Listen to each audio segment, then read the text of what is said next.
কুল ইয়া কুনতুম তুহিব্বুনাল্লাহা ফাত্তাবিউনি ইউহিব্বুকুমুল্লাহ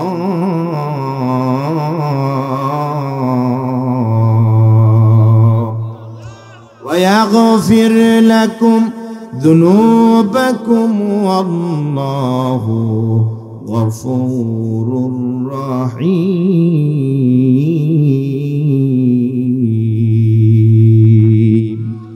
আল্লাহ পাক বলেন, নবী নবিয়ুনা হাবিবুনা কুদওয়াতুনা খলিলুনা রফিকুনা, বিশ্ব নবীকে আল্লাহ পাক ডেকে বলেন, নবী আপনি ঘোষণা দিয়ে দেন, কুল ইন কুনতুম তুহিব্বুনাল্লাহ, ও দুনিয়ার মানুষেরা, তোমরা যদি তোমাদের রবের ভালোবাসা যদি পেতে চাও, তোমাদের মালিকের ভালোবাসা যদি পেতে চাও, তোমাদের রিজিক দাতা তোমাদের পালন কর্তার ভালোবাসা যদি তোমরা পেতে চাও, তাহলে তোমরা কি করো, কুল ইন কুনতুম তুহিব্বুনাল্লাহ ফাত্তাবিউনি ইউহিব্বুকুমুল্লাহ, তাহলে তোমরা আমি নবীর আনুগত্য করো, নবীকে তোমরা মানো, নবীকে তোমরা অনুসরণ করো, তাহলে পরে কি হবে, ইউহিব্বুকুমুল্লাহ, আল্লাহ পাক তোমাদেরকে ভালোবাসবেন। জোরে কান সুবহানাল্লাহ। আয়ের পরে আল্লাহ পাক বলেন, ওয়া ইয়াগফির লাকুম, শুধু তাই নয়, জীবনে যত গুনাহ করেছো, যত অন্যায় করেছো, যত অপকর্ম করেছো, আল্লাহর ভালোবাসা পাওয়ার জন্য যদি তোমরা নবীর আনুগত্য করো, নবীকে যদি মানো, নবীর জীবন যদি অনুসরণ করো, নবীর মতাদর্শ যদি ব্যক্তি জীবন, পারিবারিক জীবন, সামাজিক জীবন, রাষ্ট্রীয় জীবন, অর্থনীতি, পররাষ্ট্রনীতি, জীবনের সব জায়গায় যদি নবীর আনুগত্য যদি বান্দা তোমরা মেনে নাও, আল্লাহ পাক বলেন, ও দুনিয়ার মানুষেরা, আল্লাহ পাক তোমাদের জীবনের দোষ ত্রুটি গুনাহ খাতাগুলো মাফ করে দিয়ে আল্লাহ পাক তোমাদেরকে জান্নাতের মেহমান হিসেবে কবুল করে নেবে। আল্লাহর ভালোবাসা আমরা পেতে চাই কিনা? নবীর তাহলে আনুগত্য করতে হবে। ও দুনিয়ার মুসলমান ইমানদার, কেমন দামি নবী আমরা পেয়েছি, কোন নবীর উম্মত আমরা, এত দামি নবী আল্লাহ পাক আমাদেরকে দিয়েছেন। আল্লাহ পাক এত বড় মর্যাদাশীল নবীর উম্মত আমাদেরকে বানিয়েছেন। পয়গম্বরে আলম মসজিদ নববীতে সাহাবা আজমাইনদেরকে নিয়ে বসে আছেন। এমন সময় বিশ্বনবী সাহাবীদেরকে ডেকে বলতেছেন, ও আমার সাহাবী, আমি পয়গম্বর বড় গৌরবান্বিত, আমি পয়গম্বর বড় আনন্দিত, আমি পয়গম্বর বড় উচ্ছ্বসিত। ও আমার সাহাবীরা জানো আমি পয়গম্বর কেন আনন্দিত, আমি কেন আনন্দিত, কেন উচ্ছ্বসিত, আমার স্পেশাল পাওয়ার কিয়ামতের দিন ময়দানে মাহশারে নবী আদম আলাইহিস সালাম থেকে শুরু করে নিয়া শেষ নবী মুহাম্মদুর রাসূলুল্লাহ সাল্লাল্লাহু আলাইহি ওয়াসাল্লামের আগ মুহূর্ত পর্যন্ত দুনিয়াতে যত নবী এসেছিলেন, সমস্ত নবী আর নবীর উম্মতেরা জান্নাতে ততক্ষণ পর্যন্ত যেতে পারবে না যতক্ষণ না পর্যন্ত আমি নবী আর আমার উম্মতেরা জান্নাতে না যায়। এত দামি নবী আল্লাহ পাক আমাদেরকে দিয়েছেন। পয়গম্বরে আলম বলেন, ও আমার সাহাবীরা শোনো, আমি নবীজির রওজা মুবারক যেই জায়গায় হবে, সেই জায়গার মাটির দাম, সেই জায়গার সম্মান আমার আল্লাহ পাকের কাছে আরশে আজিম লৌহ কলম সমস্ত আলমের চাইতে আমি নবীর রওজা মুবারকের মাটি আমার রবের কাছে দামি। ওয়ামা আরসালনাকা ইল্লা রাহমাতাল লিল আলামিন। রহমতে আলম নবী নূরে মুজাসসাম, সাহাবীরা আতর বানায় ওই নবীজির ঘাম। বলেন সাহাবীরা আতর বানায় ওই নবীজির ঘাম।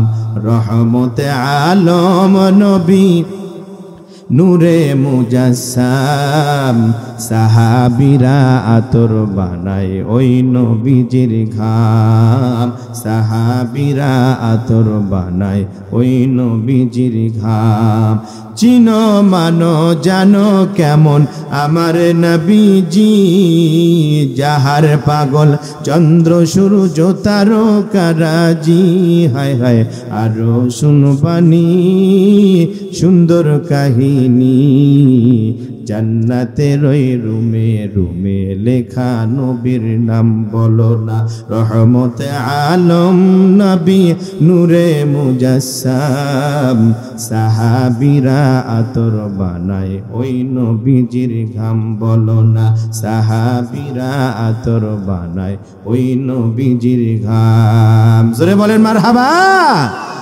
نحمده ونستعينه ونستغفره ونؤمن به ونتوكل عليه ونعوذ بالله من شرور أنفسنا ومن سيئات أعمالنا من يهد الله فلا مضل له ومن يضلله فلا هادي له نشهد أن لا إله إلا الله وحده لا شريك له ونشهد أن سيدنا وحبيبنا ومولانا محمدا عبده ورسوله الذي أرسله بالحق بشيرا ونذيرا وداعيا إلى الله بإذنه وسراجا منيرا أما بعد فقد قال الله تعالى في كلامه المجيد وفرقانه الحميد জবান খুলে মোহাব্বতের সাথে সকলে পড়ুন আউযু বিল্লাহি মিনাশ শাইতানির রাজীম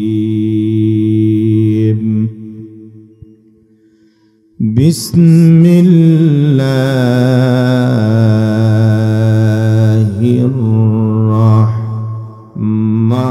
রাহমানির রাহিম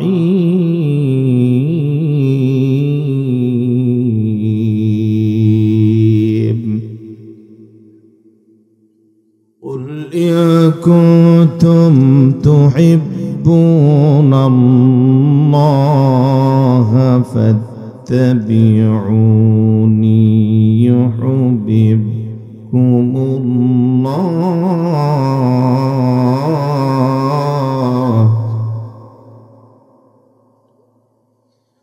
قل إن كنتم تحبون الله فاتبعوني يحببكم الله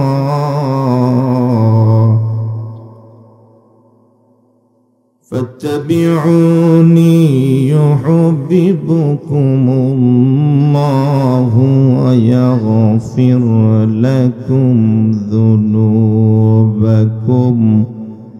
والله غفور رحيم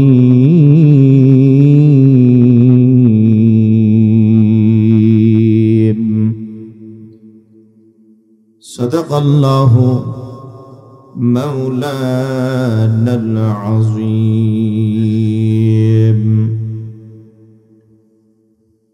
وقال تعالى في شان حبيبه إن الله وملائكته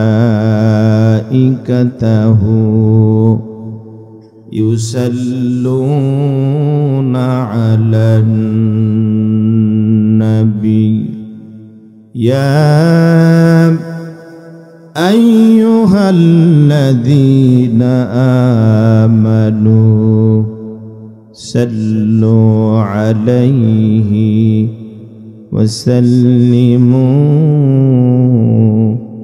تسليما. সকলে মহব্বতে পড়ুন اللهم صل على محمد وعلى آل محمد كما صليت على إبراهيم وعلى آل إبراهيم إنك حميد مجيد. اللهم بارك على محمد وعلى آل محمد كما باركت على إبراهيم وعلى آل إبراهيم إنك حميد مجيد. একটু মোহাব্বতে জোরে সোরে জিকির করুন লা ইলাহা ইল্লাল্লাহ লা ইলাহা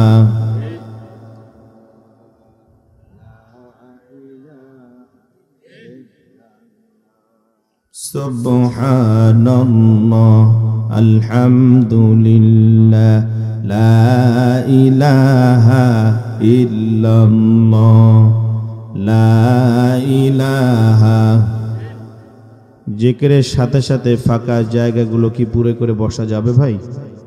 একটু মেহেরবানি করে, কোরআনের মাজলিসের একটা আদব আছে, আমরা যার সামনে যতটুকু ফাঁকা জায়গা আছে পেছনের ভাইরা একটু আগায় বসে, মেহেরবানি করে একটু আগায় বসে, কেউ আমরা নিজের জায়গায় থাকবো না, সকলে গায়ের সাথে গা লাগিয়ে আল্লাহ পাকের সন্তুষ্টির জন্য, কোরআনুল কারীমের মাহফিলের সৌন্দর্য বাড়িয়ে দেওয়ার জন্য সকলে আমরা আগায় আগায় বসি লা ইলাহা লা ইলাহা লা ইলাহা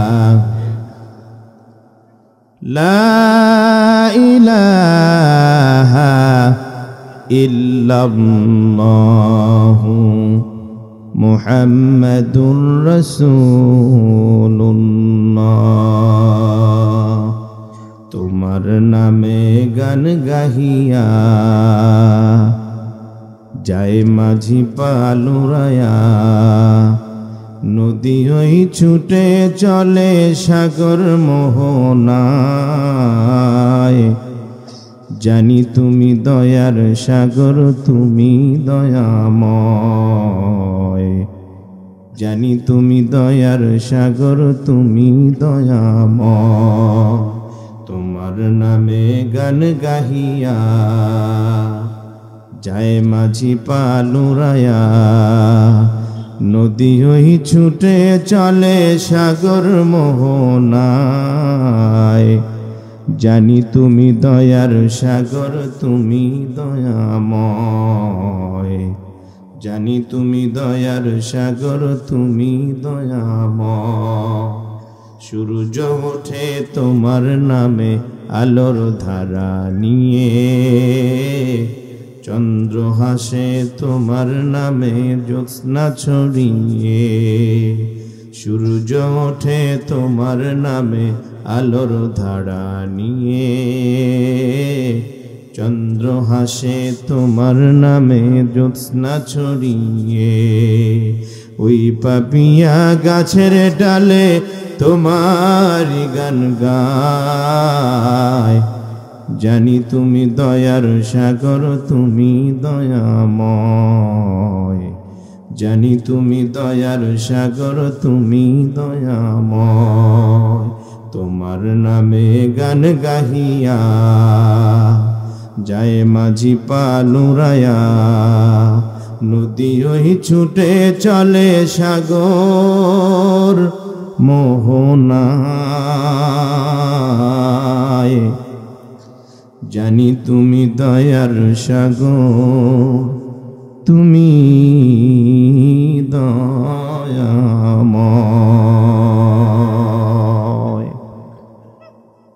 আলহামদুলিল্লাহ। ঐতিহ্যবাহী ময়মনসিংহ জেলার ফুলবাড়িয়ার অন্তর্গত ভবানীপুর গন্দানিয়া যমুনাপার নুরানি হাফিজিয়া মাদ্রাসা ও পাঞ্জেগানা নামাজের উদ্যোগে, মসজিদের উদ্যোগে আজকের এই চতুর্থতম বার্ষিকী তাফসিরুল কোরআন মাহফিলের মুআজ্জাজ মুকাররম সম্মানিত সভাপতি মহোদয়, মঞ্চ উপস্থিত সর্বকালের সর্বযুগের সকল আম্বিয়াদের রুহানি আওলাদ, নায়েবে রাসূল, জাতির শ্রেষ্ঠ সন্তান হযরত উলামায়ে করম,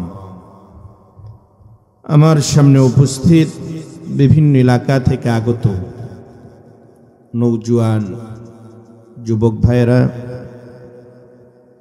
মুরব্বী বাবারা, ইসলাম প্রিয় মুসলিম তৌহিদি জনতা, সকলকে শ্রদ্ধার অসীমতায় সিক্ত করছি, অভিনন্দিত করছি।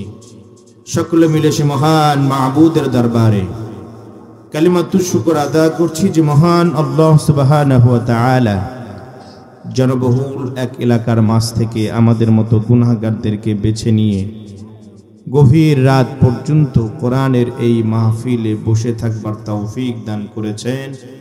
এজন্য সকলে জবান খুলে আকাশ বাতাস মুখরিত করে আমাদের এই আওয়াজকে আমরা আরশে আজিম পর্যন্ত পৌঁছে দিতে চাই। সকলে জবান খুলে জোরে সরে পড়ুন আলহামদুলিল্লাহ। আরো জোরে বলতে হবে আলহামদুলিল্লাহ। রব্বানা লাকাল হামদ হামদান কাসীরান طيبا مباركا فيه يا ربي كما ينبغي لجلال وجهك وعظيم سلطانك يا رب العالمين। অসংখ্য অগণিত দুরূদ ও সালাম বর্ষিত হোক পৃথিবীর নির্যাতিত মানবতার নবী, লাঞ্ছিত মানবতার নবী, সুখী সমৃদ্ধশালী সন্ত্রাস নৈরাজ্যবিহীন দুর্নীতিমুক্ত সমাজ গড়বার রূপকার দোজাহানের ব্যারিস্টার আকায়ে নামদার তাজদারে মদিনা বিশ্বনবী, সকলে আওয়াজ দিয়ে পড়ুন মুহাম্মদুর রাসূলুল্লাহ সাল্লাল্লাহু আলাইহি ওয়াসাল্লাম। আমি মাহফিল কর্তৃপক্ষ দৃষ্টি আকর্ষণ করছি, অনেক বেচা কিনা হয়েছে, ঠিক কিনা বলেন? সন্ধ্যা থেকে আর দরকার নেই, আছে কি? মেহেরবানি করে এই দোকানগুলো বন্ধ করে দেন, নতুবা এখান থেকে সাইড টক যেন আর এই দিকে না আসে, সেই ব্যবস্থা আপনারা খুব তাড়াতাড়ি নিয়ে নেন। সম্মানিত হাজিরিন, আমরা আজকে এখানে কি শুনতে এসেছি? একটু কথা বলেন, জোরে বলেন, জোরে বলতে হবে। কি শুনতে এসেছি? আল্লাহর কালাম। আল্লাহর আসমানের নিচে জমিনের উপরে এর চাইতে দামি কিতাব আর একটাও কি আছে? আরো জোরে বলতে হবে, আছে কি? নাই। মুকাম্মাল লিজামে হায়া, কমপ্লিট কোড অফ লাইফ, মানুষের জীবন পরিচালনা করবার জন্য যা কিছু দরকার সব কথা আল্লাহ পাক কোথায় নাজিল করেছেন? সন্দেহ হয় আপনাদের? এই কয়েকজন বললেন যে সব কথা কোথায় আছে? আরো জোরে বলতে হবে, কোথায় আছে? মানুষের ব্যক্তিগত জীবন থেকে শুরু করে নিয়ে রাষ্ট্রীয় জীবন পর্যন্ত রান্নাঘর থেকে শুরু করে নিয়ে বঙ্গভবন পর্যন্ত, সংসদ পর্যন্ত মানুষের জীবন পরিচালনা করবার জন্য যা কিছু দরকার সব কোথায় আছে? আল্লাহ পাক বলেন, وَلَقَدْ ضَرَبْنَا لِلنَّاسِ فِي هَذَا الْقُرْآنِ مِنْ كُلِّ مَثَلٍ لَعَلَّهُمْ يَتَذَكَّرُونَ। আল্লাহ পাক বলেন, মানুষের জীবন পরিচালনা করবার জন্য যা কিছু দরকার, যত আলোচনা, যত নসিহাত, যত উপদেশ, যা কিছু দরকার, মা ফাররাতনা ফিল কিতাবি মিন শাই, আমি আল্লাহ রাব্বুল আলামিন কোনো কিছুই বাদ দেই নাই, সমস্ত কথাগুলো আমার কোরআনুল কারীমের ভিতরে জানায়া দিয়েছি।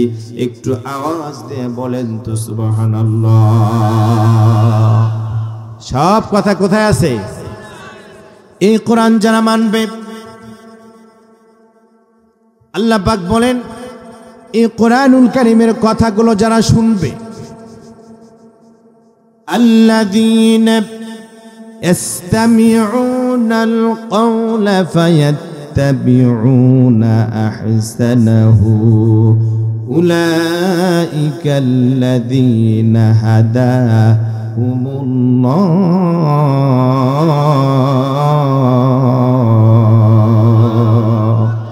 আল্লাহ পাক বলেন, আল্লাযীনা ইসতামিউনাল কওলা, যারা এই কোরআনুল কারীমের কথাগুলো শুনবে, ফায়াত্তাবিউনা, কোরআন শোনার পরে যারা কোরআনুল কারীমের ইত্তেবা করবে।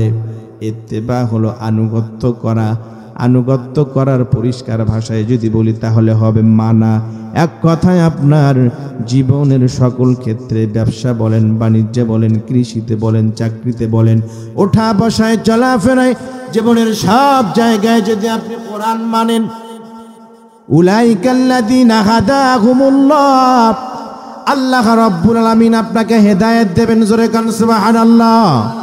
তাহলে কি করলে পরে? এক নাম্বার হলো কোরআন শুনতে হবে, এরপরে হলো ফায়াত্তাবিউনা, কোরআন আপনাকে মানতে হবে। বাংলাদেশের মুসলমান কোরআন শোনে কিন্তু কোরআন মানতে রাজি না। আমার ভাইয়েরা বলেন তো দেখি, প্রতিদিন আপনাদের প্রত্যেক জুমার মসজিদের ইমাম সাহেব জুমার দিনে কোরআন এবং হাদিসের আলোচনা আপনাদেরকে শোনায় কিনা? শোনায় না? এটাতে গেল জুমার দিন। বছরে যতগুলো জুমার দিন আসে, প্রত্যেকটা জুমার দিনে মসজিদের ইমাম সাহেব সমাজের মানুষদেরকে নসিহত শোনায়, হেদায়েতের কথা শোনায়। আচ্ছা বলেন তো দেখি, 10 বছর আগে সমাজে অন্যায় যে অপকর্মগুলো ছিল, এই অন্যায় আর অপরাধ অপকর্মগুলো বেড়েছে কিনা কমেছে? জোরে বলেন, কমেছে না বেড়েছে? আমার ভাইয়েরা, বাড়ার পেছনে কারণ কি? আমরা তো মসজিদে ইমাম সাহেবের জবান থেকে আমরা কোরআন শুনি, হিদায়াত আসে না কেন? আল্লাহ পাক বলছেন শুধু কোরআন শুনলেই হবে না, কোরআন আপনাকে মানতে হবে। আর যদি কোরআন আপনি মানেন, উলাইকাল্লাযীনা হাদাহুমুল্লাহ, আমার আল্লাহ রাব্বুল আলামিন আপনাকে হিদায়াত দিয়ে দেবে। আমার ভাইয়েরা, কোরআন এটা হেদায়েতের কিতাব, হুদাল লিন্নাস, গোটা দুনিয়ার মানুষের জন্য হেদায়েতের পথ প্রদর্শক। আল্লাহ পাক আসমান থেকে নাজিল করেছেন যাতে করে মানুষেরা অন্ধকারের দিকে যেতে না পারে, জাহান্নামের দিকে মানুষগুলো যেন না যায়, মানুষগুলো যেন জান্নাতি হয়, সমাজ থেকে যেন অশান্তি দূরীভূত হয়ে যায়।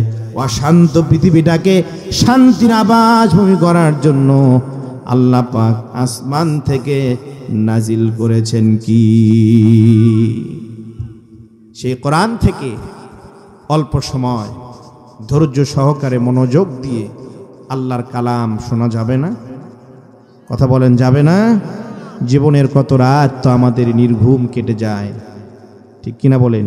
কত দুশ্চিন্তা, কত ধরনের মুসিবত, বিপদ আপদ, আমাদের ঘুম নির্ঘুম হয়ে যায় না?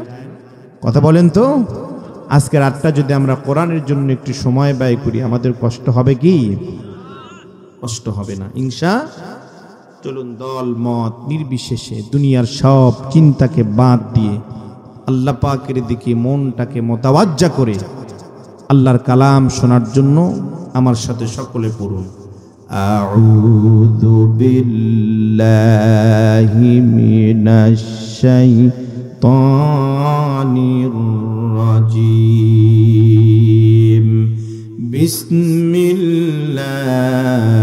বিসমিল্লাহির রাহমানির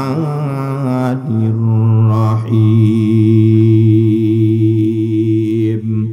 কুল ইয়া কুনতুম তুহিব্বুনাল্লাহা ফাত্তাবিউনি ইউহিব্বুকুমুল্লাহ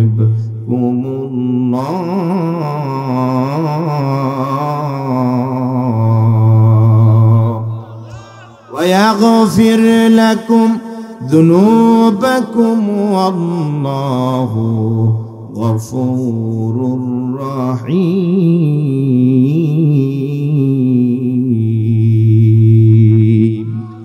আল্লাহ পাক বলেন, নবী নবিয়ুনা হাবিবুনা কুদওয়াতুনা খালিলুনা রাফিকুনা, বিশ্ব নবীকে আল্লাহ পাক ডেকে বলেন, নবী আপনি ঘোষণা দিয়ে দেন, কুল ইন কুনতুম তুহিব্বুনাল্লাহ, ও দুনিয়ার মানুষেরা, তোমরা যদি তোমাদের রবের ভালোবাসা যদি পেতে চাও, তোমাদের মালিকের ভালোবাসা যদি পেতে চাও, তোমাদের রিজিক দাতা তোমাদের পালন কর্তার ভালোবাসা যদি তোমরা পেতে চাও, তাহলে তোমরা কি করো?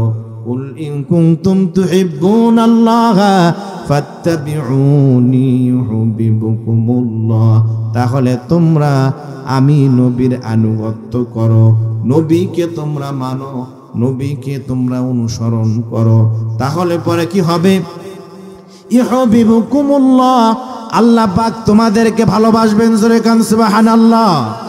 আয়ের পরে আল্লাহ পাক বলেন, ওয়া ইয়াগফির লাকুম, শুধু তাই নয়, জীবনে যত গুনাহ করেছো, যত অন্যায় করেছো, যত অপকর্ম করেছো, আল্লাহর ভালোবাসা পাওয়ার জন্য যদি তোমরা নবীর আনুগত্য করো, নবীকে যদি মানো, নবীর জীবন যদি অনুসরণ করো, নবীর মতাদর্শ যদি ব্যক্তি জীবন, পারিবারিক জীবন, সামাজিক জীবন, রাষ্ট্রীয় জীবন, অর্থনীতি, পররাষ্ট্রনীতি, জীবনের সব জায়গায় যদি নবীর আনুগত্য যদি বান্দা তোমরা মেনে নাও, আল্লাহ পাক বলেন, ও দুনিয়ার মানুষেরা, আল্লাহ পাক তোমাদের জীবনের দোষ ত্রুটি গুনাহ খাতাগুলো মাফ করে দিয়ে আল্লাহ পাক তোমাদেরকে জান্নাতের মেহমান হিসেবে কবুল করে নেবে। আল্লাহর ভালোবাসা আমরা পেতে চাই কিনা? নবীর তাহলে আনুগত্য করতে হবে। ও দুনিয়ার মুসলমান ইমানদার, কেমন দামি নবী আমরা পেয়েছি, কোন নবীর উম্মত আমরা, এত দামি নবী আল্লাহ পাক আমাদেরকে দিয়েছেন। আল্লাহ পাক এত বড় মর্যাদাশীল নবীর উম্মত আমাদেরকে বানিয়েছেন। পয়গম্বরে আলম মসজিদ নববীতে সাহাবা আজমাইনদেরকে নিয়ে বসে আছেন। এমন সময় বিশ্বনবী সাহাবীদেরকে ডেকে বলতেছেন, ও আমার সাহাবী, আমি পয়গম্বর বড় গৌরবান্বিত, আমি পয়গম্বর বড় আনন্দিত, আমি পয়গম্বর বড় উচ্ছ্বসিত।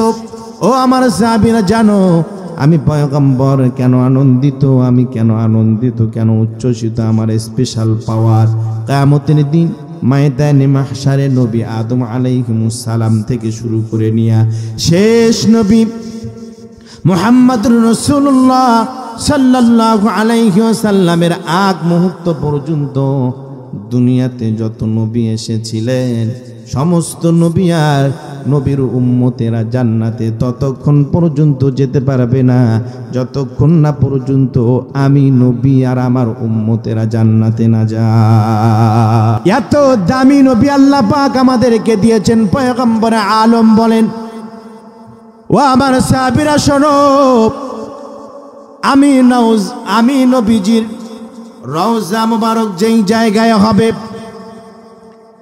সেই জায়গার মাটির দাম, সেই জায়গার সম্মান আমার আল্লাহ পাকের কাছে আরশে আজিম লৌহ কলম সমস্ত আলমের চাইতে আমি নবীর রওজা মুবারকের মাটি আমার রবের কাছে দামি। ওয়ামা আরসালনাকা ইল্লা রাহমাতাল লিল আলামিন।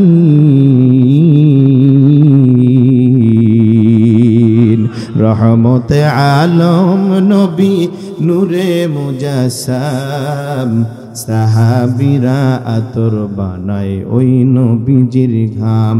বলেন সাহাবীরা আতর বানায় ওই নবীজির ঘাম। রহমতে আলম নবী নূরে মুজাসসাম, সাহাবীরা আতর বানায় ওই নবীজির ঘাম। সাহাবীরা আতর বানায় ওই নবীজির ঘাম। চিনো মানো জানো কেমন আমার নবীজি, যাহার পাগল চন্দ্র সূর্য তারকারাজি। হায় হায় আরো শুনবানি সুন্দর কাহিনী, জান্নাতের ওই রুমে রুমে লেখা নবীর নাম বলো না। রহমতে আলম নবী নূরে মুজাসসাম, সাহাবীরা আতর বানায় ওই নবীজির ঘাম। বলো না সাহাবীরা আতর বানায় ওই নবীজির ঘাম। জোরে বলেন মারহাবা। কেমন নবী আমরা পেয়েছি। আল্লাহর নবী যখন দুনিয়াতে আসলেন, নবীর বাবা 6 মাস আগেই দুনিয়া থেকে বিদায় হয়েছেন, ঠিক কিনা বলেন? ঠিক নবীর বয়স যখন 6 মাস, নবীজির 6 মাস যখন পেটের মধ্যে, নবী তার আগেই দুনিয়া থেকে বিদায় হয়ে গেল। জন্মের 6 মাস পূর্বেই বাবা দুনিয়া থেকে বিদায় হয়ে গেল। জন্মের পরে মায়ের কাছে থাকতে পারে নাই।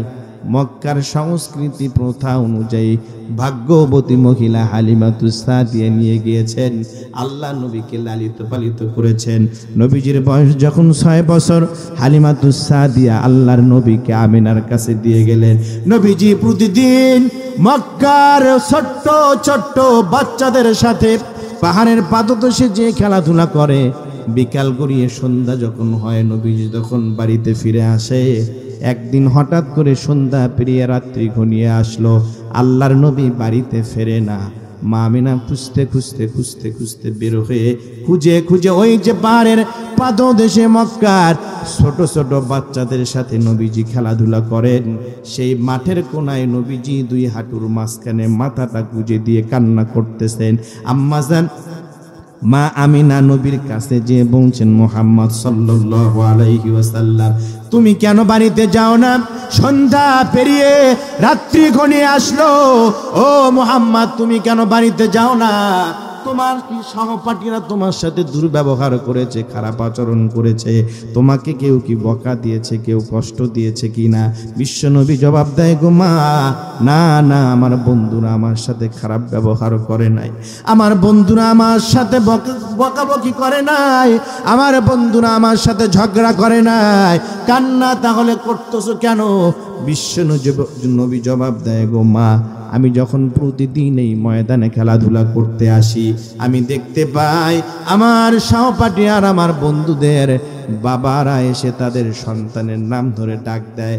ডাক দেওয়ার সাথে সাথে সন্তানরা তাদের বাবার কাছে চলে যায়, আর বাবার কাছে যাওয়ার সাথেই তাদের বাবারা তাদের শরীর থেকে ধুলো ময়লাগুলো ঝেড়ে দেয়, মাথার চুলগুলো আবার বোলা দেয়, আবার তাদের কপালের মধ্যে, গালের মধ্যে, ঠোঁটের মধ্যে চুমু দিয়ে কোলে করে বাড়িতে নিয়ে যায়। গো মা, আজ কতদিন হয়ে গেল এই ময়দানে খেলাধুলা করতে আসি, আমার বাবা তো কোনোদিন আমাকে নিতে আসলো না।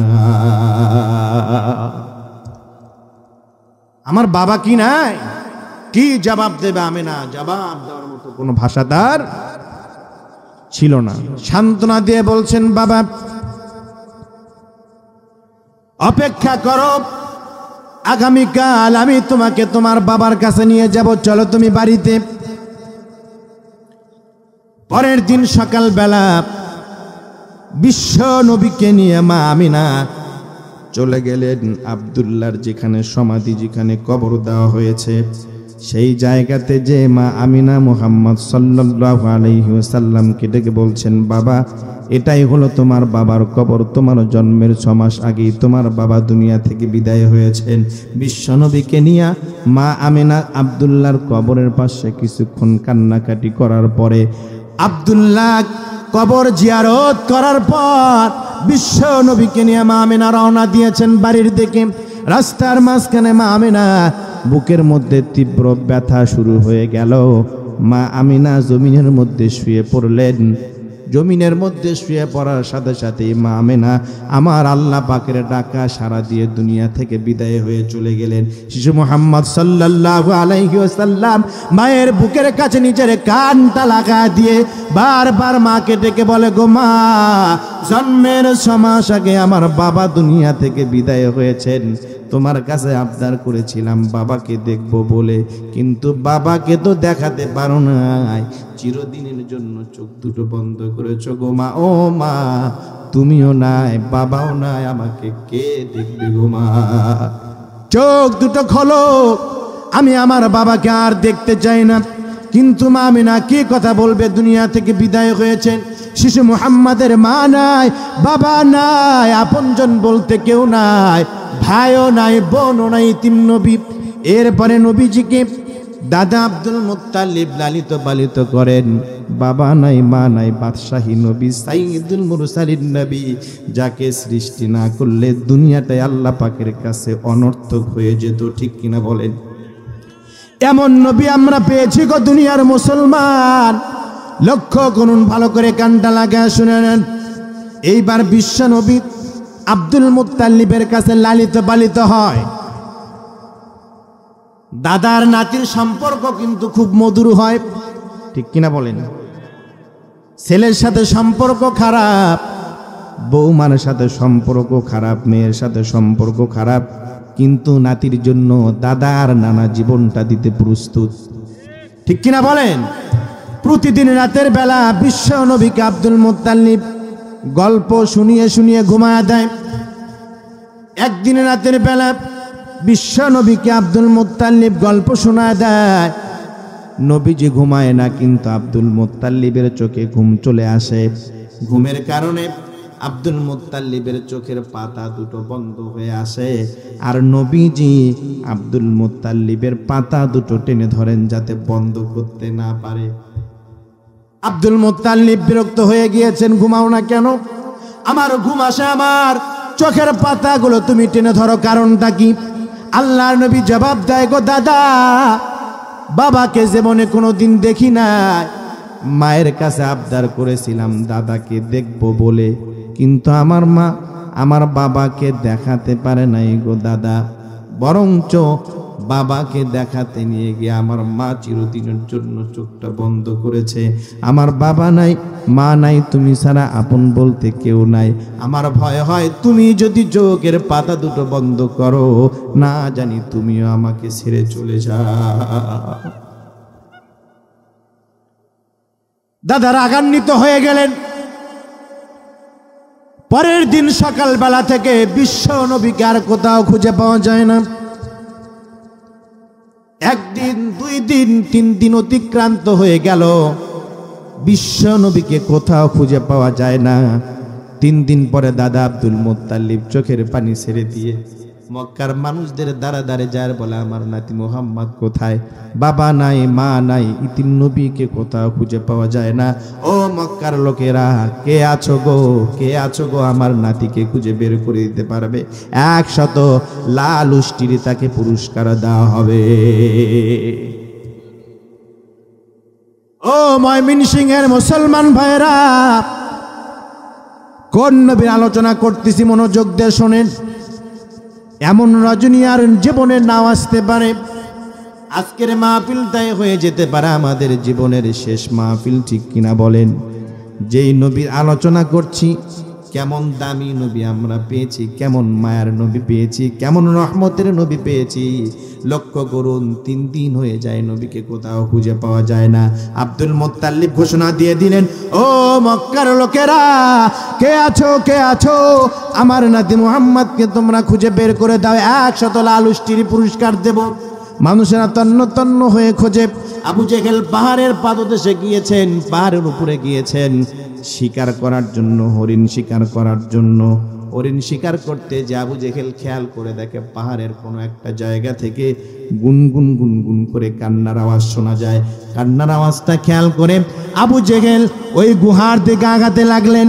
যে দেখেন বিশ্ব নবী রাহমাতুল লিল আলামিন নবী গুহার মধ্যে মাথার 2 হাঁটুর মধ্যে গুজে দিয়ে গুনগুন গুনগুন করে কান্না করেন।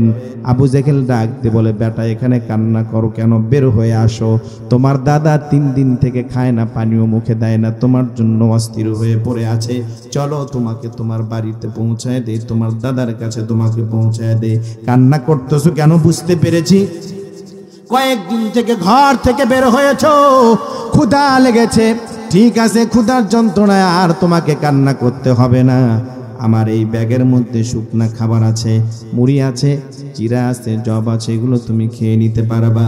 বিশ্বনবী আবু জেহেলকে জবাব দেয়, চাচা যান, আমি এই গুহার মধ্যে বসে থেকে ক্ষুধার যন্ত্রণায় কাঁদি না, বরঞ্চ আমি কাঁদতেছি এই জন্য যে আমার মতো কত মানুষ এই দুনিয়ায় না খেয়ে আছে। খেয়ে না খেয়ে তুমি অন্যকে খাওয়াইছো, ক্ষুধার জাত নাই তুমি পেটে পাথর বেঁধেছো।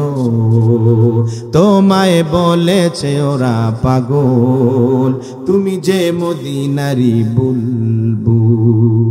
হে রাসূল তোমাকে চিনিতে করিনি ভুল, সৃষ্টির সেরা তুমি, এ বুকের রত্ন তুমি, তুমি যে মদিনারি বুলবুল।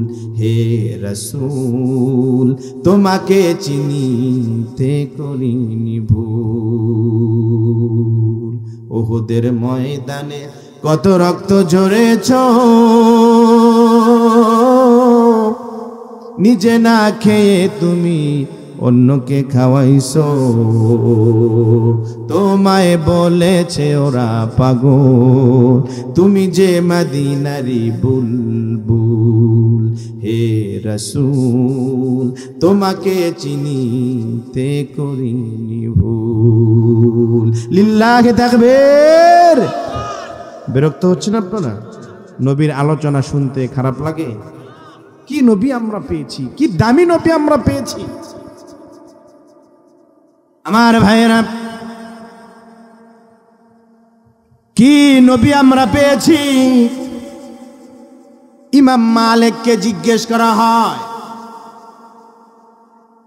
ও ইমাম মালিক, 40 বছর নবীর রওজায় কাটায় দিলাম, মদিনার কত অলিগলিতে ঘুরে বেড়াও, কিন্তু জুতা পায়ে দাও না কেন? ইমাম মালিক ডেকে বলে, ও মদিনার লোকেরা, তোমরা জানো না আমি মদিনার যেই জায়গাতেই যাই আমার কাছে মনে হয় সেই জায়গাতে আমি নবীর শরীরের ঘেরান পেয়ে যাই। কেমনে জুতা পায়ে দেব, আমার তো সাহসে কুলায় না। 40 বছর নবীর রওজায় কেটে দেয়। কি দামি নবী আমরা পেয়েছি। যদি নবী যে আকাশের দিকে যদি আঙ্গুলটা উঠাইতে, আকাশের চাঁদ দ্বিখণ্ডিত হয়ে গিয়েছে। আল্লাহর নবী সাহাবা আজমাইনদেরকে নিয়ে বনের ভিতর দিয়ে হাঁটতেছেন, বারবার সালামের আওয়াজ শোনা যায়।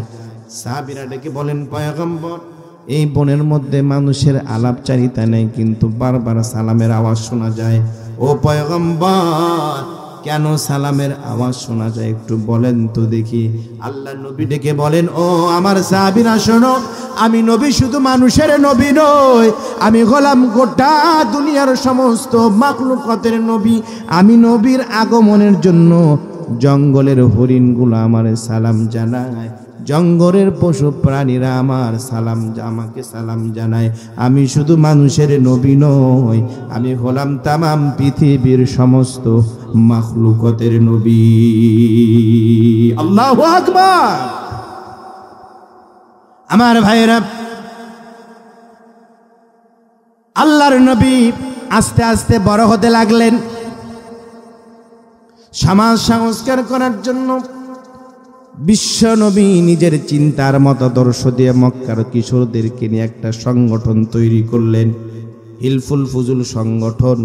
সেই সংগঠনের মাধ্যম দিয়ে নবীজি সমাজকে সংস্কার করার চেষ্টা করলেন, কিন্তু সমাজ সংস্কার করতে পারলেন না, কারণ সেই সংগঠন নবীজি তৈরি করেছিলেন আর সংগঠনের বিধানগুলো তিনি প্রয়োগ করেছিলেন নিজের মন মস্তিষ্ক দিয়া।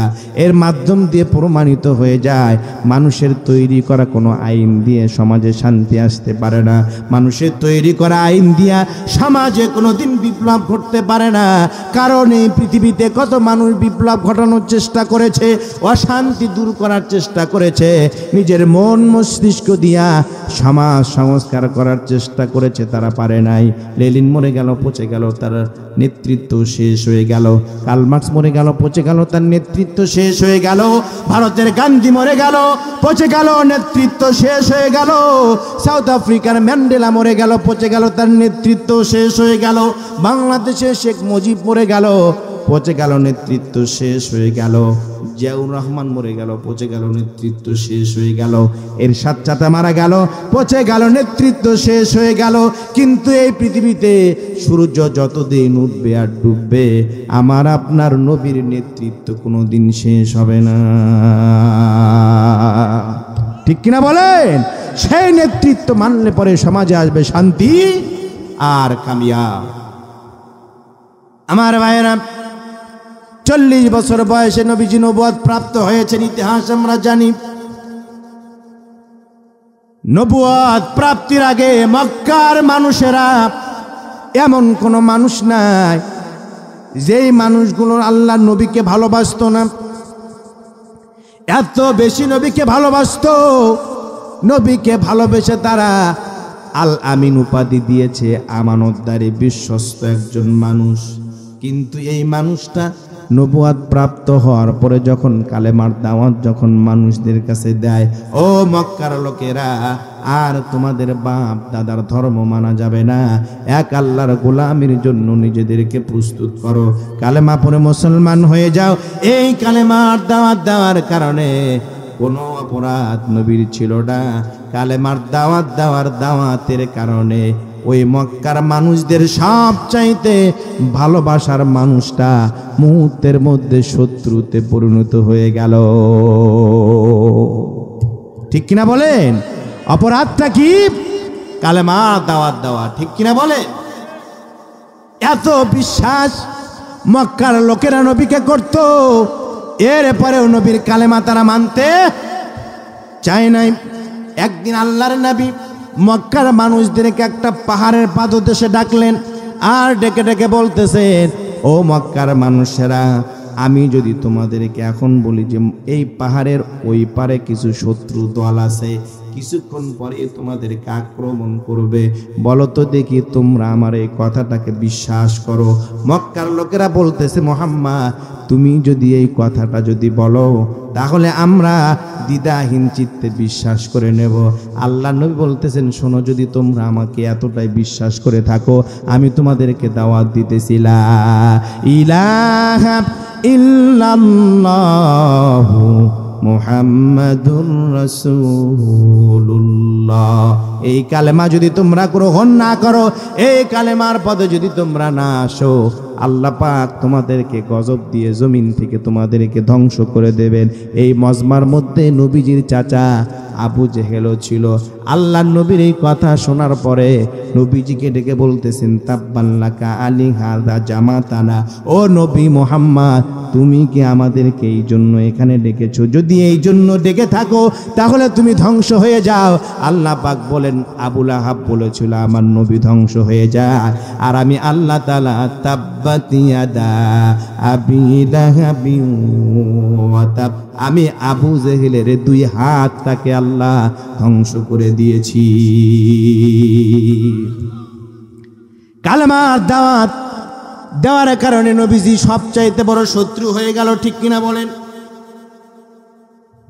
আমার ভাইয়েরা,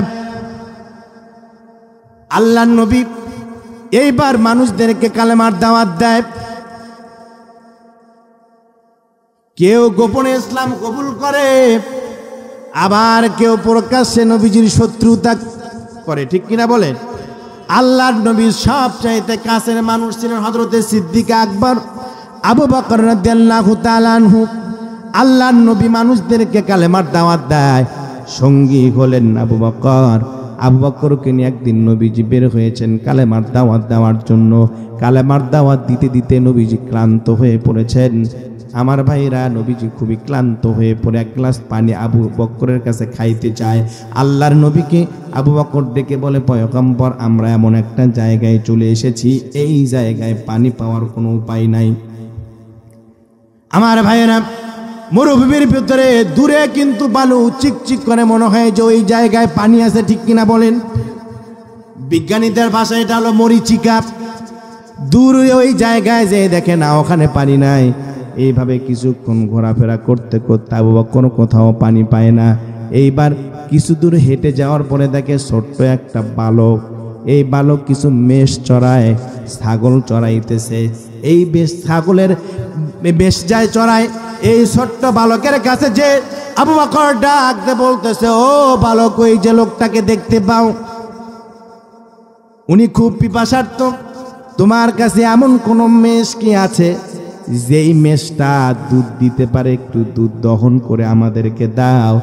দয়ার নবী, মায়ার নবী এসেছেন, তাকে একটু দুধ পান করিয়ে তার তৃষ্ণা নিবারণ করাতে চাই।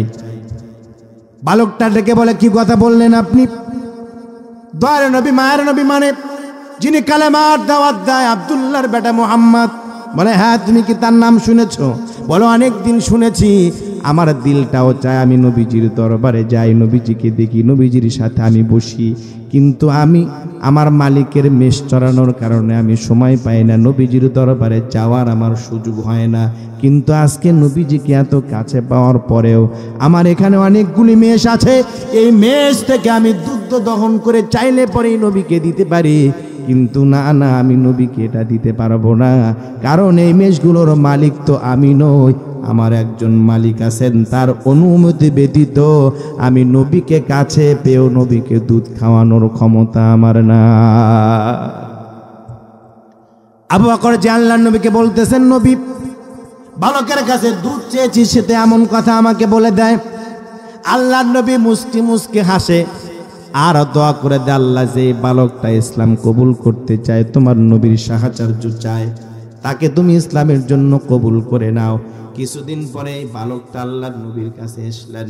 আসার পরে নবীকে ডেকে বলেন, নবী গো, আমার কথা মনে আছে নাকি?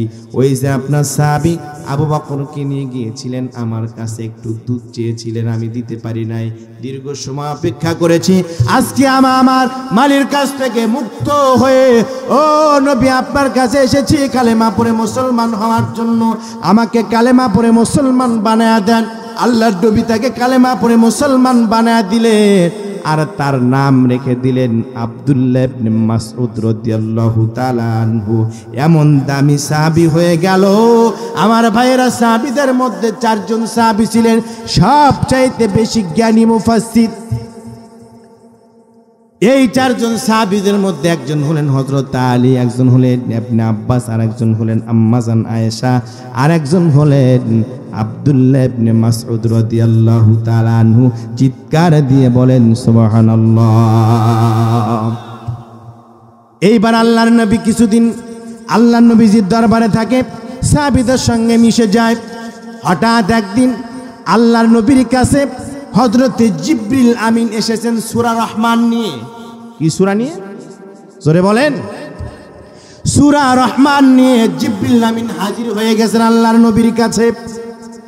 নবীকে ডেকে বলেন, ওগো পয়গম্বর, আপনি আপনার সাহাবীদের মধ্যে ঘোষণা করে দেন এমন কোন সাহাবী আছে যেই সাহাবী সূরা রহমান কাফেরদের সামনে যে তেলাওয়াত করে করে শোনায়া দেবে। আল্লাহর নবী সাহাবীদেরকে ডেকে বললেন, ও আমার সাহাবীরা, এই মাত্র জিবরিল আমিন আমার কাছে এসেছিলেন, সূরা রহমান তেলাওয়াত করে কাফেরদের সামনে কে কে শোনাতে পারবে এমন কোন সাহাবী আছো গো? কারণ সাহাবীদের মনের মধ্যে ভয় হলো, যদি কাফেরদের সামনে কোরআন তেলাওয়াত করে করে যদি শোনায়, অনেক সময় হয়তো বা আমাকে শত্রুতা করে দুনিয়া থেকে বিদায় করে দেবে। কোনো সাহাবী দাঁড়ায় না। ছোট্ট সাহাবী আব্দুল্লাহ ইবনে মাসউদ রাদিয়াল্লাহু তাআলা আনহু দাঁড়িয়ে গিয়েছেন। আল্লাহর নবী বলতেছেন, তুমি পারবে না, তুমি ছোট মানুষ, তুমি বসে পড়ো। নবীজি দ্বিতীয়বার ঘোষণা দিলেন, কে আছো গো? আমার সাহাবীদের মধ্যে এমন কে আছো যে সূরা রহমান তেলাওয়াত করে কাফেরদের সামনে শোনায়া দেবে? কোন সাহাবী দাঁড়ায় না। দ্বিতীয়বার আব্দুল্লাহ ইবনে মাসউদ রাদিয়াল্লাহু তাআলা আনহু দাঁড়িয়ে যায়। আল্লাহর নবী এইবার দ্বিতীয়বারও তাকে বসায়া দিলেন। নবীজি 3 নাম্বার বার যখন ঘোষণা করতে যাবেন, আব্দুল্লাহ ইবনে মাসউদ তাফসীরের মধ্যে এসেছে মনে মনে আল্লাহ পাকের কাছে দোয়া করে, আল্লাহ আমি দুইবার দাঁড়িয়ে গিয়েছি, তোমার নবী আমাকে বসায়া দিয়েছেন, 3 নাম্বার যদি নবীজি ঘোষণা করেন আমি আব্দুল্লাহ ইবনে মাসউদ আবারও দাঁড়িয়ে যাব, এইবার যেন তোমার নবী আমার নামটা কবুল করে না। 3 নাম্বার যখন নবীজি 3 নাম্বার যখন ঘোষণা দিয়ে দিলেন, ও আমার সাহাবী কে আছো গো? সূরা রহমান তেলাওয়াত করে কাফেরদের সামনে শোনায়া দেবে এমন কোন সাহাবী আছো নাকি?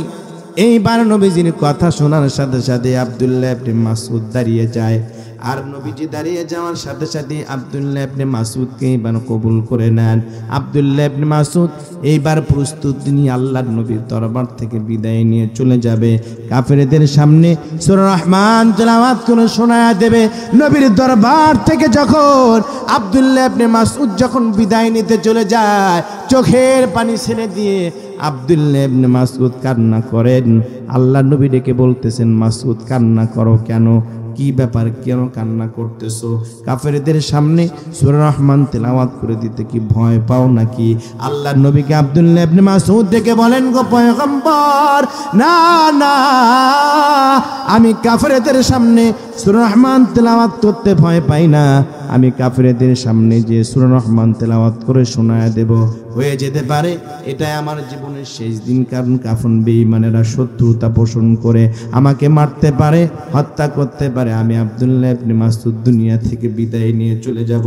আর যদি জীবনে কোনোবার যদি নবীজির দরবারে যদি আসতে না পারি, এত সুন্দর নবীর চেহারাটা আর কোনোদিন দেখতে পাবো না। এই চিন্তা নিয়া আব্দুল্লাহ ইবনে মাসউদের কলিজাটা যেন ফেটে যেতে চায়। জোরে জোরে কান সুবহানাল্লাহ। পাইলে নিরালাই গো রাসূল, পাইলে নিরালাই, বলেন পাইলে নিরালাই গো রাসূল, পাইলে নিরালাই। আমি 2 কদমে চুমো খাবো, আমি 2 কদমে চুমো খাবো, চরণ ধুলি মাখবো গায়ে, পাইলে নিরালাই, পাইলে নিরালাই গো রাসূল, পাইলে নিরালাই। মদিনা শরীফে বহু দূরে লোহিত সাগরের পারে গো, সালাম দিলে সালাম শুনি, সালাম দিলে সালাম শুনি, নবীজির রওজায় পাইলে নিরালাই, পাইলে নিরালাই গো নবী, পাইলে নিরালাই। আমি 2 কদমে চুমো খাবো, আমি 2 কদমে চুমো খাবো, চরণ ধুলি মাখবো গায়ে, পাইলে নিরালাই, পাইলে নিরালাই গো নবী, পাইলে নিরালাই। জোরে বলেন মারহাবা। ছোট্ট সাহাবী নবীর কাছ থেকে বিদায় নিয়ে কাফেরদের কাছে যায় আল্লাহর কোরআন শোনানোর জন্য। সাহাবীর নাম কি? আব্দুল্লাহ ইবনে মাসউদ। নবীজির দরবার থেকে বিদায় নিয়ে আব্দুল্লাহ ইবনে মাসউদ চলে গেলেন কাফেরদের কাছে কোরআন শোনানোর জন্য। এইবার আব্দুল্লাহ ইবনে মাসউদ কাফেরদের কাছে যাওয়ার পর আব্দুল্লাহ ইবনে মাসউদের সাথে কাফেররা কেমন ব্যবহার করলো, আব্দুল্লাহ ইবনে মাসউদ বেঁচে থাকলো কিনা মরে গেল, জানার দরকার আছে না নাই? আরো জোরে বলেন তো, আছে না নাই? আমার ভাইয়েরা, অবশ্যই আমি আব্দুল্লাহ ইবনে মাসউদ ফিরে এসেছে কিনা, দুনিয়া থেকে বিদায় নিয়েছে, কি হলো পরবর্তী সময়, এই ঘটনা বলে মোনাজাত করে আপনাদের মাঝ থেকে বিদায় নিয়ে চলে যাব। আমার ভাইয়েরা, আমার আলোচনার বিষয় ছিল হলো আল্লাহকে যদি আল্লাহর ভালোবাসা যদি পেতে চাও তাহলে আমার নবীর আনুগত্য করতে হবে। এই আনুগত্যটা হলো শুধুমাত্র নবীকে ভালোবাসা নয়, নবীর জীবনকে নিজের আদর্শ বলে মেনে নেওয়া। ঠিক কিনা বলে? জীবনের সব জায়গায় নবীর আদর্শ মানতে হবে। রাজি আছি তো? আমাদের দেশে কিছু আশেকে রাসূল বলে দাবি করে, আছে না? ভণ্ড পীরের ভণ্ড মুরিদ। আমার ভাইয়েরা, নবীর আশেকের ঠেলায় গাছের উপরে উঠে যায়, বাঁশের মধ্যে লাফায়, আছে না নাই? কিন্তু নবীর সুন্নতের পাবন্দি করতে চায় না, নবীর আদর্শকে মানতে চায় না, নবীর আদর্শ দিয়ে সমাজ গড়তে চায় না। ঠিক কিনা বলেন? আমার ভাইয়েরা, নবীর আদর্শ দিয়ে সমাজ গড়তে রাজি আছি তো? রাজি আছি তো ইনশাআল্লাহ? আমার ভাইয়েরা, গভীর রাত হয়ে গিয়েছে, আমি আর আপনাদেরকে কাছ থেকে সময় নিতে চাই না, দোয়া করে নিয়ে বিদায় নিয়ে চলে যাবো। ভাইজান, কেউ উঠবেন না মেহেরবানি করে, কেউ আপনারা উঠবেন না। আমি শুরুতেই বলেছি, হয়ে যেতে পারে আজকের মাহফিলটাই আমাদের জীবনের জন্য শেষ মাহফিল। ঠিক কিনা বলেন? খুবই দুঃখজনক বিষয়, আপনাদের মসজিদের জুমার দিনও মনে হয় এর চাইতে কয়েক গুণ বেশি মানুষ হয়। ঠিক কিনা বলেন? হয় না? কি হলো জাতির কপাল পোড়া, এত সুন্দর আয়োজন করেছে, আজকে বাহিরে থেকে মেহমানরা এসেছেন কোরআন শোনাবার জন্য, কিন্তু আমার ভাইরা, এত সুন্দর সুযোগ পাওয়ার পরে অনেক মানুষ কোরআনের মঞ্চে এসে বসার সুযোগ পায় নাই। বুঝতে হবে ওরা কপাল পোড়া, আল্লাহ পাক ওদেরকে কবুল করে না।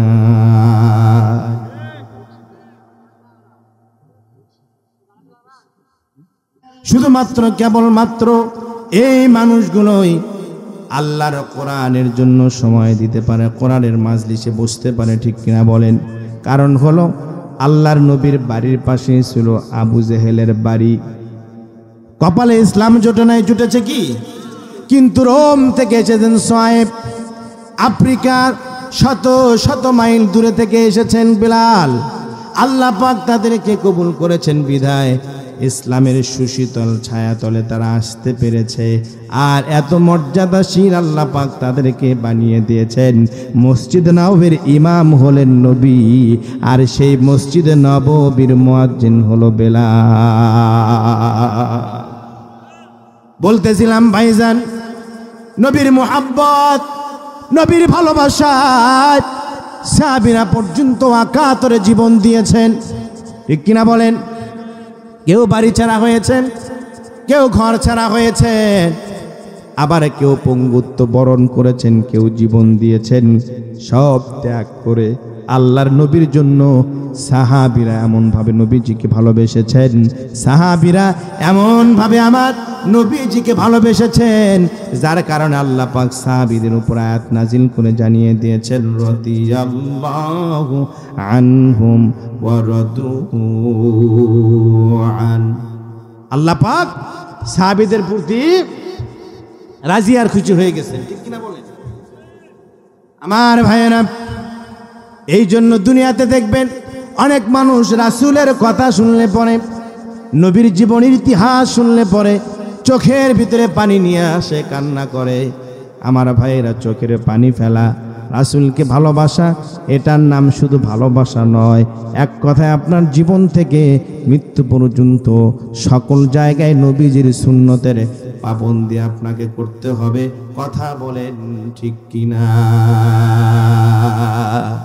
যদি আপনি সেটা করতে পারেন তবেই মাত্র আপনি আশিকে রাসূল।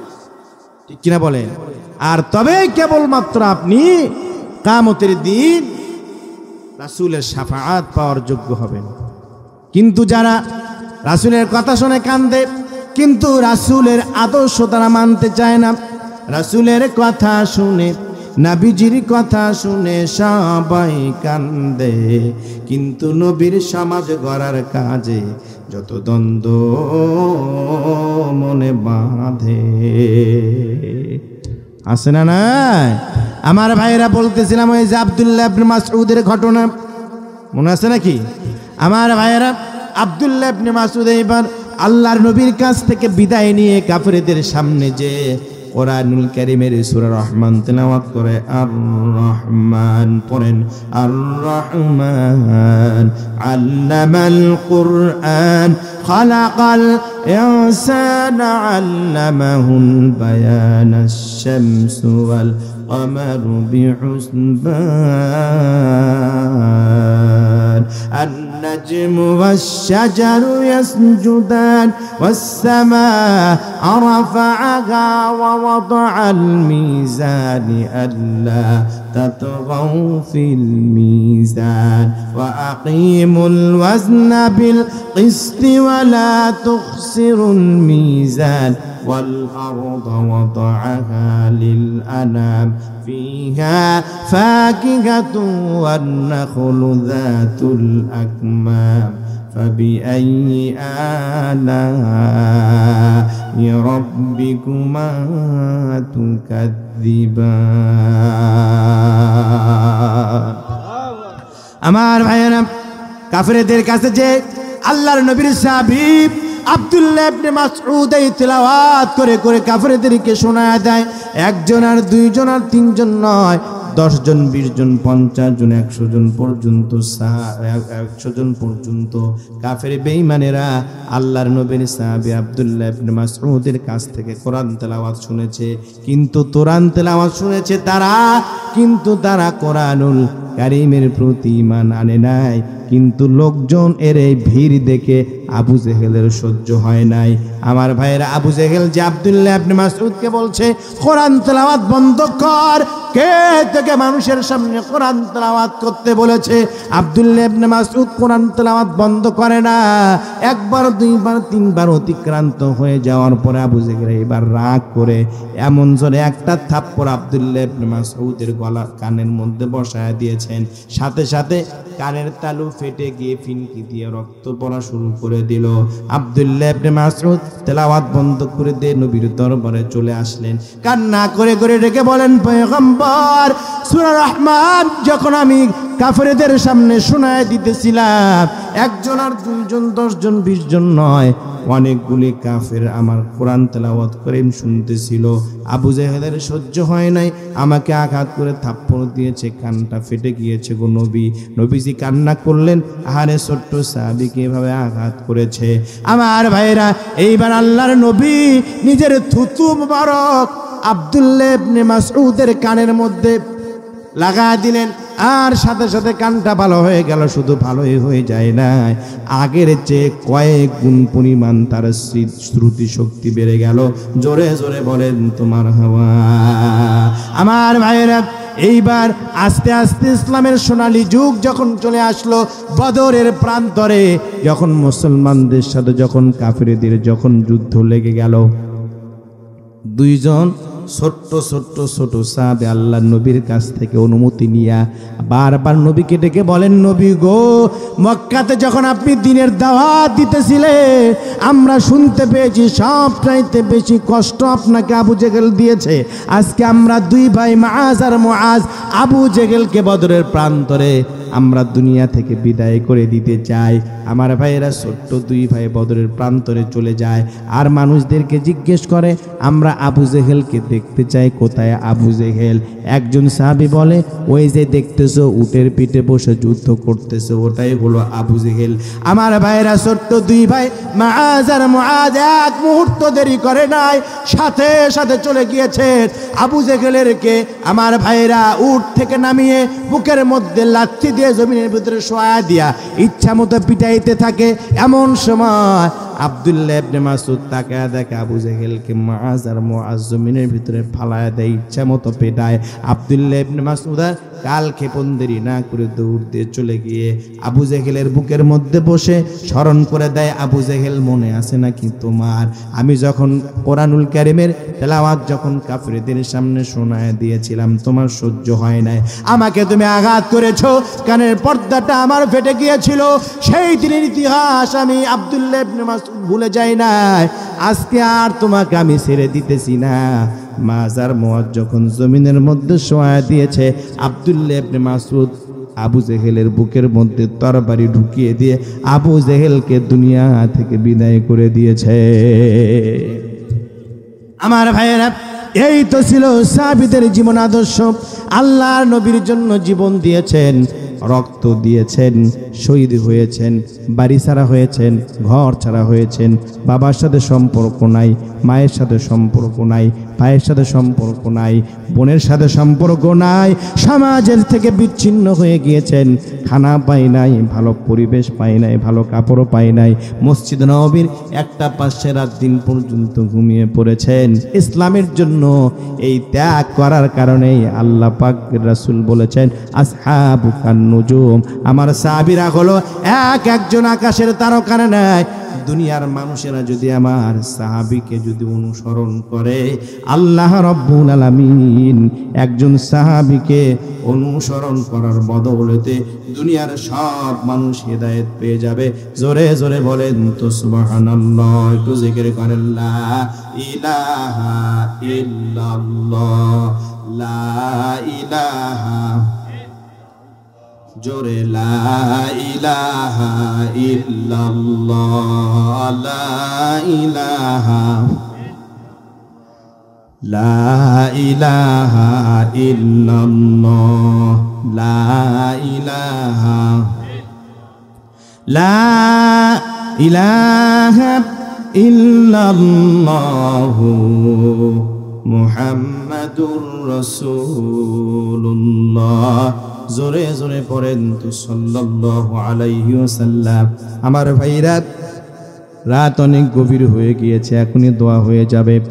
যে সমস্ত ভাইয়েরা বাহিরে দাঁড়িয়ে আছেন, মেহেরবানি করে প্যান্ডেলে চলে আসেন। হয়ে যেতে পারে আজকের এই রাতটাই আমাদের জন্য জীবনের শেষ রাত, ঠিক কিনা বলেন? আজকে যারা ঘুমিয়ে ঘুমিয়ে যারা সময়গুলো কেটে দিল, কত বড় হতভাগা তারা, কত বড় কপাল পোড়া তারা। কোরআনের মাহফিল, কত সুন্দর মঞ্চ তৈরি করা হয়েছে, প্যান্ডেল তৈরি করা হয়েছে, এরপরেও মানুষদের কোনো ধরনের সাড়া নাই। আমার ভাইরা যারা আজকে এখানে এসেছেন, কিয়ামতের দিন এই ময়দান আপনাদের পক্ষে সাক্ষী দেবে, আপনাদের পক্ষে সাক্ষী দিয়ে দেবে। আর কিয়ামতের দিন আল্লাহর নবীর শাফাত আপনাদের জন্য ওয়াজিব হয়ে যাবে, ঠিক কিনা বলেন? আমার ভাইরা, নিতান্ত এই জন্য আমরা বড়ই সৌভাগ্যবান। আজকে আমি এখানে এসেছি, আগামীকাল আপনাদের সঙ্গে আর নাও দেখা হতে পারে, ঠিক কিনা বলেন? আগামী বছর আর আমাদের সাথে কারোই সাক্ষাৎ হতে না পারে। একটা বার চিন্তা করেন তো দেখি, গত বছর কত মানুষের সঙ্গে একসঙ্গে হেঁটেছি, একসঙ্গে চলেছি, একই সঙ্গে বসে কত গল্প করেছি। আজ বাঁশঝাড়ের নিচে 3.5 হাত অন্ধকার মাটির কবরের নিচে শুয়ে আছে।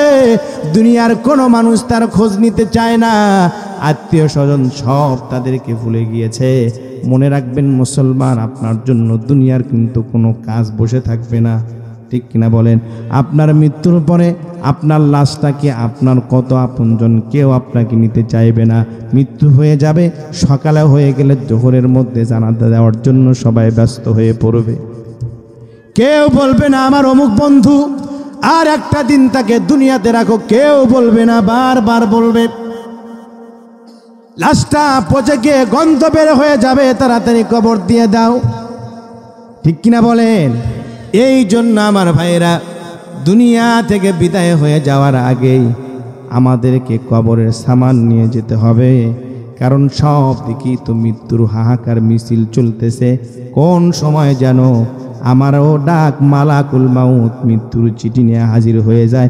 কথা বলেন ঠিক কিনা? ভালো থেকো বন্ধু যদি বেঁচে থাকি, দেখা হবে আবার। ভালো থেকো বন্ধু যদি বেঁচে থাকি, দেখা হবে আবার। চারিদিকে মৃত্যুর হাহাকার শুনি, ক্রন্দন হৃদয়ে সবার। ভালো থেকো বন্ধু যদি বেঁচে থাকি, দেখা হবে আবার। চারিদিকে মৃত্যুর হাহাকার শুনি, হৃদয়ে ক্রন্দন সবার। মনটাকে ধুয়ে মুছে ছাপ করে না, বেলা বুঝি হয়েছে যাবার, বেলা বুঝি হয়েছে যাবার। ভালো থেকো বন্ধু যদি বেঁচে থাকি, দেখা হবে আবার। ভালো থেকো বন্ধু যদি বেঁচে থাকি, দেখা হবে আবার। তোমাদের কথাগুলো মনে হলে চোখ বেয়ে অশ্রুরা নেমে আসে। তোমাদের কথাগুলো মনে হলে চোখ বেয়ে অশ্রুরা নেমে আসে। দুঃখের পাহাড় হয় বয়ে নীরবে, স্মৃতির পাতা যেন আপনি ভাসে। ক্ষমা করে দিও প্রিয় যদি না পারি, ক্ষমা করে দিও প্রিয় যদি না পারি, কোরআন হাদিস শোনাবার। ভালো থেকো বন্ধু যদি বেঁচে থাকি, দেখা হবে আবার। চারিদিকে মৃত্যুর হাহাকার শুনি, ক্রন্দন হৃদয় সবার। মনটাকে ধুয়ে মুছে ছাপ করে না, বেলা বুঝি হয়েছে যাবার, দেখা হবে আবার। ভালো থেকো বন্ধু যদি বেঁচে থাকি, দেখা হবে আবার। চারিদিকে মৃত্যুর হাহাকার শুনি, ক্রন্দন হৃদয় সবার। ভালো থেকো বন্ধু যদি বেঁচে থাকি, দেখা হবে আবার।